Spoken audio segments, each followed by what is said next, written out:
朋友们好，有朋友问呢，咱们在蒸馒头的时候，这个发面的各个环节的状态应该怎样识别，才能让它最后的口感让自己满意？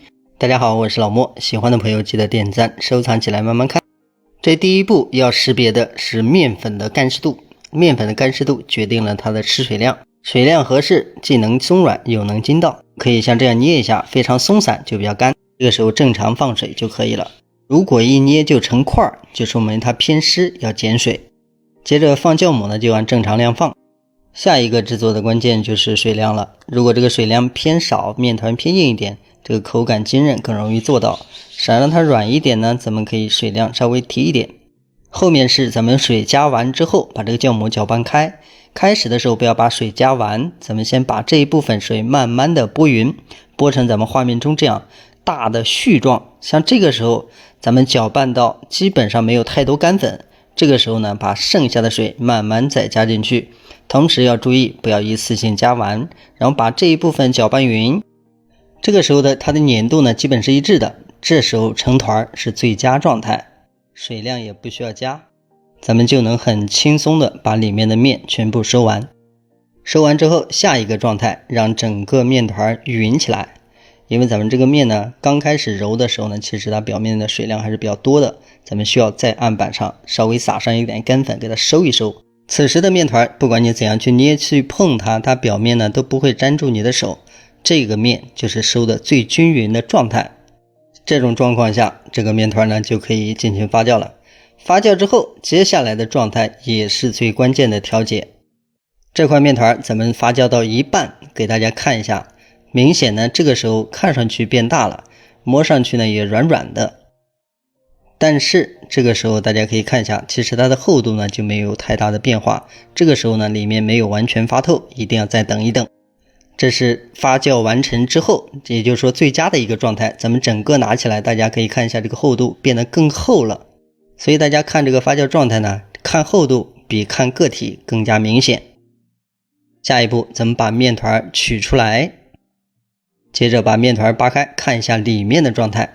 大家可以看一下，咱们扒开之后呢，它里面的蜂窝呀，包括它里面的拉丝状非常明显。而且不管你扒的有多薄，这个蜂窝状态，包括这个拉丝感，一直到底部都是存在的。这就说明它发的特别透。大家可以看一下，我拨的这个地方，一直到下面都是这样的网状，这就是最佳状态。下一步是揉面的状态。咱们前期揉面呢，刚开始建议大家有多大力用多大力，但是呢，每一次一定要压实，这样才能把里面的气完全挤出去，同时也不会破坏面筋，导致它断层。像这样正确揉面呢，咱们几分钟之内基本上就可以揉好。大家可以看一下，咱们揉完之后呢，它表面变得更加紧实光滑，这个就是对的状态。而说咱们这个大力揉面一直持续到最后，越揉你发现表面呢裂痕越多，这就说明不对。大家不信，咱们可以像这样大力的去再揉一次面，咱们这个撕扯的过程呢持续1分钟左右，然后再把这个面收拢。大家可以看一下，这个时候呢表面坑坑洼洼非常明显，所以大家要记住一个节奏，咱们这个前期大力，后期揉面呢就要轻揉，但是也要每一次都压实，这样才能让面越收越光，而不是越收裂纹越多。大家可以看一下，咱们像这样反复的每一次按压实在，然后呢往回收的时候不要收太深。你再看一下这个面呢，就跟咱们大力揉面出来的状态完全不一样。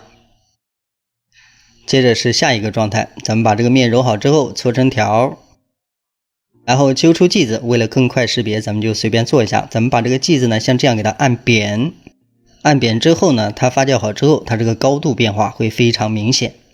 大家可以看一下，这个高度呢2-3厘米。然后呢，把它直接盖好，盖的时候呢，一定要盖严，不要透风。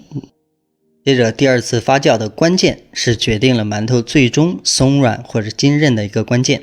咱们直接拿在手上，大家可以看一下，这个时候呢，它虽然长高了，但是咱们拿起来还是感觉有点重，这个时候呢就说明它没有完全发透。大家看这个维度好像是变大了很多，但是呢这个重量不对，说明它里面不够空，蜂窝不足。所以像这种状态下一定要再稍微发一会儿。同样咱们再一次的把它完全盖好，再发个几分钟。发几分钟之后咱们再次打开，这个时候呢它明显变大了很多，这个时候就是它一个饱满的发酵状态。这个时候咱们直接摆进蒸笼，你就可以大胆放心的去蒸它。蒸的时候直接用中火，不要用大火，因为发酵的比较满。蒸好之后咱们开锅，大家可以看一下馒头也不差，做好之后松软度特别好。大家可以仔细看咱们捏的时候呢，用力一捏马上恢复，整个的松软度也就调节到位了。好了，视频就到这里，感谢大家的观看，咱们下期再见。